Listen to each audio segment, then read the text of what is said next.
এবার সবাইকে একটা একটা করে আইসক্রিম দিয়ে দেবো। একজন একজন করে খেয়ে বলবে এই।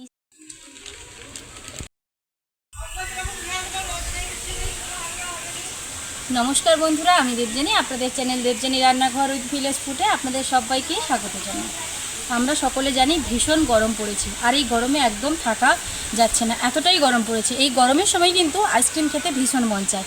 বিশেষ করে পাকা আমের সিজন চলছে, মানে পাকা আম দিয়ে কিন্তু আইসক্রিম বানাবো। আজকে পাকা আম দিয়ে আইসক্রিম বানাবো খুবই সহজ পদ্ধতিতে। অনেক সময় অনেকেই আইসক্রিম বানাতে গিয়ে ফেল করে যান, কারণ আইসক্রিমটা ঠিকঠাকভাবে জমছে না, এটা হয়ে যাচ্ছে, ওটা হয়ে যাচ্ছে, নানা রকম সমস্যার মধ্যে আপনারা পড়ে যান। আজকে খুব সহজ পদ্ধতিতে পাকা আমের আইসক্রিম বানিয়ে দেখাবো, যেটা কিনা সকলেই খুব সহজভাবে বানিয়ে নিতে পারবেন। যে কেউ বানিয়ে নিতে পারবেন, যে একদম রান্নাঘরে নতুন, কখনো আসেননি, তিনিও কিন্তু খুব সুন্দরভাবে সহজ পদ্ধতিতে পাকা আমের আইসক্রিম বানিয়ে ফেলতে পারবেন। চলুন তাহলে রান্নাঘরে যাওয়া যাক, আর সহজ পদ্ধতিতে পাকা আমের আইসক্রিম বানানো যাক। আর বাবু একদম প্রথম থেকে সঙ্গে রয়েছে। চলুন তাহলে রান্নাঘরে যাওয়া যাক, আইসক্রিম বানানো শুরু করা যাক। বাবু এসো। পাকা আমের আইসক্রিম বানানোর জন্য প্রথমে যেটা করতে হবে, আমগুলোকে ছাড়িয়ে নিতে হবে। আমটাকে আমি ধুয়ে নিয়েছি। পাকা আমের আইসক্রিম বানানোর জন্য বেশ ফ্রেশ দেখে আম নেওয়ার চেষ্টা করবেন। খুব একটা নরম আম না নেওয়াই ভালো, কারণ আমগুলো একটু শক্ত শক্ত থাকলে কি হয় বলুন তো, আমগুলোর খোসাটা খুব সহজে ছাড়ানো যায়। আর এই আইসক্রিম বানানোর ক্ষেত্রে কিন্তু আমগুলোর খোসাটাকে ছাড়িয়ে দিতে হবে। তার জন্য আমি এখানে ধুয়ে নিয়ে আমের খোসাটা প্রথমে ছাড়িয়ে নিচ্ছি।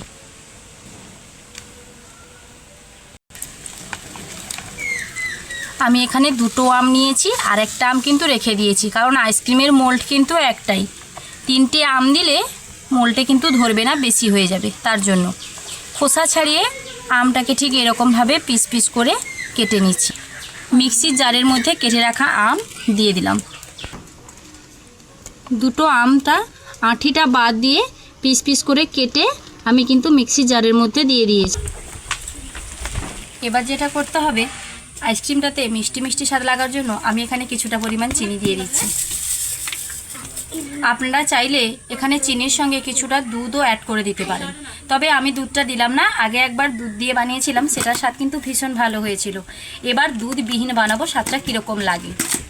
আগেও অনেক দিন আগে করেছি, মানে গত বছর এরকমভাবে করেছি, এবছর আর এরকমভাবে করা হয়নি। তো এই যে এখানে আম আর চিনি দিয়ে দিয়েছি, এইটাকে মিক্সির জারের মধ্যে ভালোভাবে পেস্ট করে নেব। এক্সট্রা জল কিন্তু দেওয়ার প্রয়োজন নেই। যদি নাকি একটুখানি অসুবিধা হয়, খুব বেশি মোটা গাঢ় লাগে, তখন একটুখানি জলের ব্যবহার এখানে করা যেতে পারে।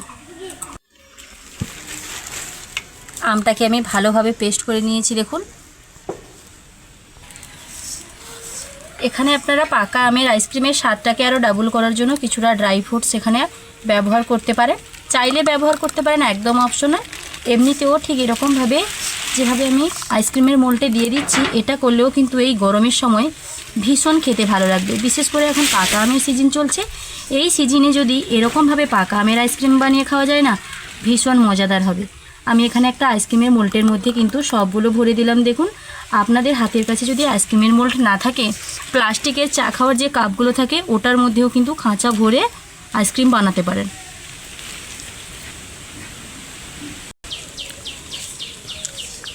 এইবার কিন্তু মোল্ডের ঢাকনাগুলো আমি লাগিয়ে দিচ্ছি। প্রথমে একের পর এক মোল্ডের ঢাকনাগুলো লাগিয়ে দেব।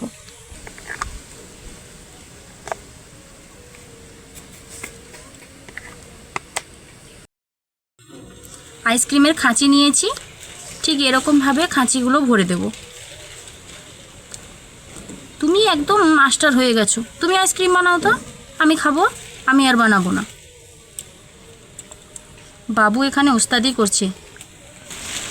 অর্ধেকটা দিয়ে আর পারলে না তো, তাহলে আরেকটা কাঁচি হয়ে গেল। এখান থেকে এনেছিলাম, ওটা দেখি তুমি 6 টাকা নিতে পারলাম। বেশ ঠিক আছে, বাবু কোথাও কোথাও হারিয়ে দিয়েছে, কাঠি বাড়িতে আছে, ফ্রিজে যখন ঢোকাবো তখন লাগিয়ে দেবো। দেখলেন তাহলে, প্রথমেই বলেছিলাম যে পাকা আমের আইসক্রিম যে কেউ খুব সহজভাবে একদম অল্প সময়ের মধ্যে বানিয়ে ফেলতে পারবেন। আইসক্রিম কিন্তু একদম রেডি বলতে গেলে। এটাকে ফ্রিজে কয়েক ঘন্টা রেখে দিলেই একদম গরমে তৃপ্তিকর খাওয়ার মতন ভীষণ মজাদার একটা আইসক্রিম রেডি হয়ে যাবে। তো চলুন তাহলে এটাকে ফ্রিজের মধ্যে ভরে দিই। 3 থেকে 4 ঘন্টা।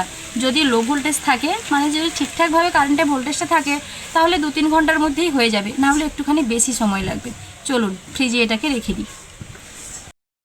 পাকা আমের আইসক্রিম ফ্রিজ থেকে বের করে নিয়ে চলে এসেছি। এবার এটাকে খুলবো, কিভাবে হয়েছে দেখব। তবে আমি একটুখানি জলের মধ্যে, মানে নর্মাল টেম্পারেচারে থাকা জলের মধ্যে এরকমভাবে একটু আইসক্রিমের মোলটা বসিয়ে দিয়েছি। তাতে কি হয় বলুন তো, খুলতে মানে আইসক্রিমটা উঠতে সুবিধা হয়। তুমি একটু সরে বসো না বাবু, তুমি এত কাছে বসলে কি তোমাকে আইসক্রিমটা দেবো আর দূরে বসলে দেবো না? সেরকমই মনে হচ্ছে নাকি? ওয়াও, দোকানে যেরকম হয় সেই রকম হয়েছে বলছো? একদম দোকানের মতন করে। সত্যি আমি ভাবতেও পারিনি পাকা আমের আইসক্রিমটা যে এতটা সুন্দরভাবে রেডি হবে। একদম অবিশ্বাস্য।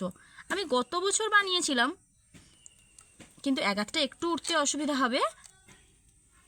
ওয়াও, প্রত্যেকটা আইসক্রিম ভীষণ সুন্দর হয়েছে, দেখলেই খেতে ইচ্ছে করবে। ছোটোবেলা না এরকম আইসক্রিমগুলোই আমরা খেতাম। এখন তো বিভিন্ন ধরনের আইসক্রিম বেরিয়েছে, আর একটুখানি জলে বসিয়ে দিলে কিন্তু হয়ে যাবে।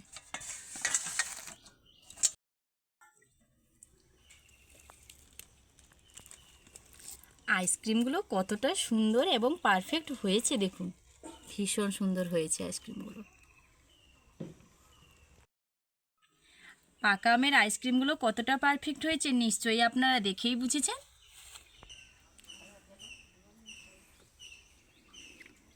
চলুন এইবার আইসক্রিম খাওয়ার জন্য কিন্তু প্রথম থেকেই বসে আছি। যখন থেকে আইসক্রিমের মোল্ডে দেওয়া হয়েছিল তখন থেকে বারবার ফ্রিজ খুলছে কখন আইসক্রিমটা হবে। নাও, এই রকম আইসক্রিমগুলো ছোটোবেলা ভীষণ খেতাম, আর খেতে ভীষণ ভালোও লাগতো।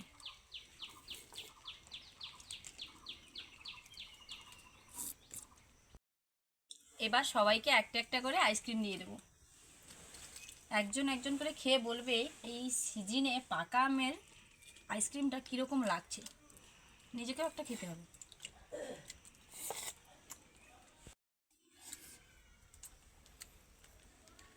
কীরকম লাগছে? খুব ভালো, কিন্তু একটু একটু আমজুস ভাব লাগছে। কি বলবো আর, একটু একটু আম জুস ভাব লাগছে, মানে পাকা আমের আইসক্রিম তো তার জন্য। তো আজকে আমার ভাগ্নেরাও এসছে, ওরাও আইসক্রিমটা খাবে। আর দেখলেন তো কত সহজে আইসক্রিমটা রেডি হয়ে যায় এই পাকা আমের সিজনে। একদম দেরি না করে ঝটফট আপনারা নিজেরাই বাড়িতে এইরকম পাকা আমের আইসক্রিম বানিয়ে ফেলবেন। খেতে এত ভালো লাগছে না, কথা বলতে ইচ্ছে করছে না, বারবার মন চাইছে শুধু আইসক্রিমটাই খাই। মা বলছে দিদি আরও আসছে, মা আইসক্রিম খেতে বলছে আর ঘরে ঢুকে বলছে। ওরা এখনই এখানে এসছিল, আমি যা বলেছি আইসক্রিমটা খাবে, কি একটা কারণে মোট ওরা বাড়িতে চলে গেছে, তার জন্য ও সব সেটাই বলছে। চলুন তাহলে ভিডিওটা এখানেই শেষ করি। টাটা। বাই। আবারও একবার বলছি, এইরকম গরমের সময় একবার হলেও একবার পাকা আম দিয়ে আইসক্রিম বানিয়ে খাবেন। পাকা আমের সিজন যদি একবার চলে যায়, এরকম ধরনের আইসক্রিমের স্বাদ কিন্তু আপনারা আর একবারও পাবেন না। আবার ওই সামনের বছর যখন পাকা আম আসবে তখনই পাবেন। তাই পাকা আম থাকতে থাকতেই কিন্তু আইসক্রিম বানিয়ে খেয়ে নেবেন।